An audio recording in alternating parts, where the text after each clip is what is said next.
in this class we are going to discuss about frequency bands concept. Now in LTE, as per the 3GPP specifications, 3GPP basically is third generation partnership project. This is basically a partnership project by many countries so that for development of telecommunication standards as well as technology. So this offers bands in two modes. So we have band which is for FDD and we have band of TDD. FDD stands for frequency division duplex, whereas TDD is time division duplex. So for LT, we have bands available in both duplex techniques, frequency division duplex as well as time division duplex. Now let's discuss about FDD. Here in this case, like if I have frequency and I have time. So F1 frequency can be used for uplink. We have some spacing and F2 can be used for downlink. That means this range of frequencies from here to here, we can use this as uplink frequencies, we can use these as downlink frequencies, and we require to provide some space. And this space is called as CS, which is channel spacing. Now why we require channel spacing? So that uplink frequencies will not interfere with the downlink frequencies. So for example, we have 2100 megahertz band. So if I see the division of this, here we have 1920 to 1980 and 2110 to 2170. We will say that this particular range of frequencies for uplink and these are for downlink. And here 30 megahertz is the difference. Now 30 megahertz is channel spacing. That means we have reserved 30 megahertz so that these two will not interfere with one another. Now we have some bands which are available in the FDD mode for LTE also.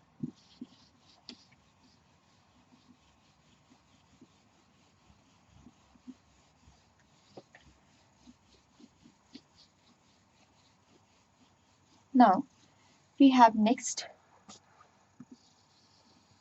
bands which are available in TDD. TDD stands for time division duplex. Now here in this case time is divided. Like I have frequency and we have second as time. Now time will be divided, frequency will remain the same. So T1, that means this is the range for uplink time, this is the range for downlink time, and in between we have switching time. So that uplink time will switch to the downlink time. Switching time.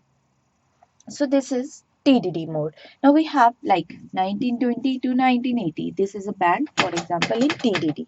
So complete band, complete frequencies will be available. For some time you can send your uplink data. For some time you can send your downlink data. And transition time or switching time is required because we required some time to convert from uplink to downlink. So this is as per the TDD mode, which is time division duplex. Now LTE or 3GPP has specification that LTE bands will work. We can have FDD or we can have TDD because band is available in both the modes. Now let's compare with the GSM technology. Then I have 3G. Then we will move to 4G. And we have a concept of bandwidth. For as we know that LTE has a main aim that increase in data rate. So if I talk about bandwidth, that per user we have 200 kilohertz, which is there for GSM users, and this is a fixed. So again 5 megahertz. Now we have another as a CDMA technology, and CDMA offers 1.25 megahertz. whereas 3G offers 5 megahertz. Again, this one is also fixed and this one as a fixed. That means we are giving a fixed particular set of frequencies like bandwidth, 20 megahertz fixed for every user, 5 megahertz fixed and CDMA fixed. Whereas here in this case of 4G, it is changing a concept from fixed bandwidth, it is moving to scalable bandwidth concept. And this is a new feature which is there in the 4G, scalable bandwidth. Scalable means variable, changeable. Now here it offers 1.4, 3 megahertz, 5 megahertz, 10 megahertz, 15 megahertz, and 20 megahertz. That means we have a range of this specific bandwidth. Now, according to the needs, we can look at this as 20 megahertz, and we have a concept which is there in the LTE advanced carrier aggregation. So we are combining together and make a 40, 20 plus 20, we can make a 40 also.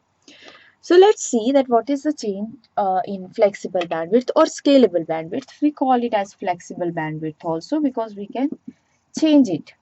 And this is not as per the previous generations.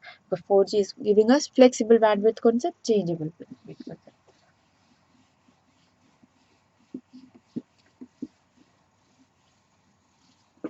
Now suppose that I have a 20 megahertz. This is my right here. This is a complete bandwidth and this bandwidth is of 20 megahertz.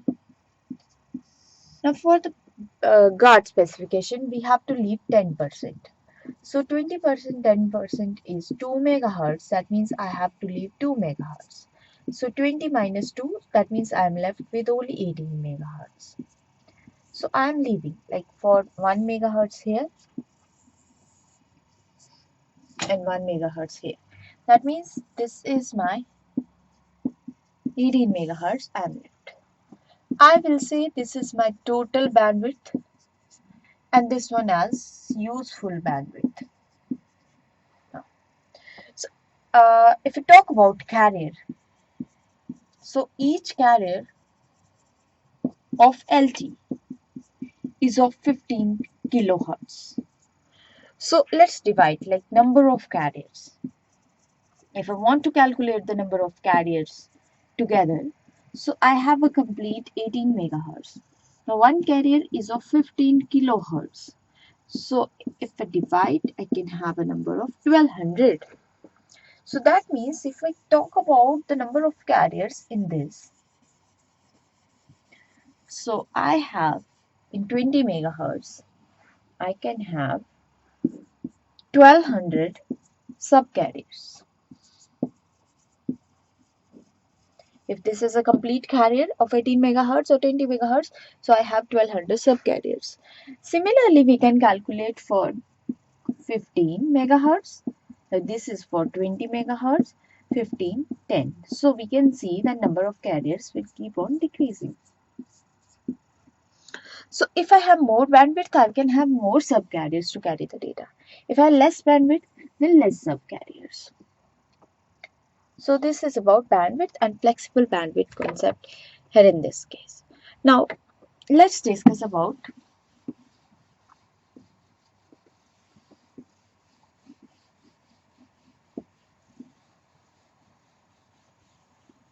frame.